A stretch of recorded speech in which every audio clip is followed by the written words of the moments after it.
Alright guys, so I wanted to show you real quick how to get onto your Project Lead the Way online book.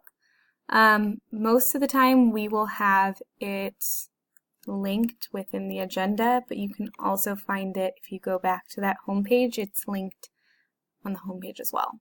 So I like to pop the textbooks into a new tab, so if you hit Control and then click, it'll open into a new tab. And it's going to ask you for your email or username. You all have a unique username that you should have written down on your pass page, or we gave it to you on a strip of paper, so that you need to keep handy somewhere at all times.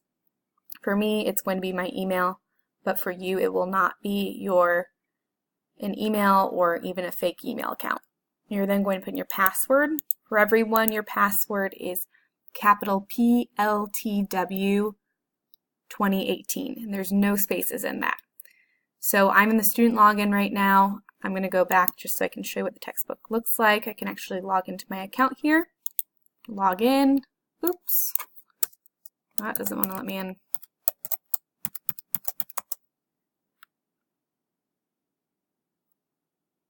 Okay, and you're going to come to a page that looks somewhat similar to mine.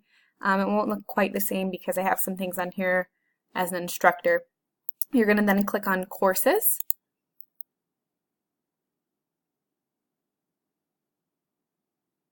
And from here, you're going to see this orange card here, and it says App Creators. You can click on that. You are now in the textbook for Project Lead the Way App Creators. You can scroll down and start to read through the textbook. The textbook's organized so it's in 3 big lessons. They are all then broken down into smaller lessons, and these lessons might then take us 2 weeks to complete, 1 week to complete, depending on the depth of the project. What I like to use here is on the side, I can click this feature here and I can easily then navigate to some different areas. I might say go find the steps in lesson 1.1. And so I would do the drop down menu for lesson 1, let's create an app, and then activity 1.1, and I can click within the different activity areas pretty quickly. And then you see the steps here on the side. If we, when we go on to activity 1.2, you can then click on to activity 1.2 and then click. There's also a feature down here once you get to the end of an activity, you can click this bottom caret and it will take you to the next activity. Let's say we wanted to jump to something in lesson 2. We would close this first lesson and we'd open lesson 2, and then you can get to everything from here.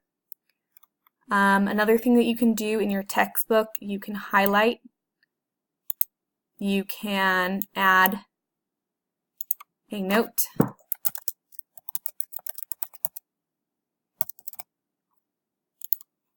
and those will stay in there. You don't have to do any additional saving. They'll stay in there until you're in that activity the next time. So these are just a few features of your App Creators textbook. You may have already known about them from last year using the Innovators and Makers textbook, but hopefully this is a good refresher for you.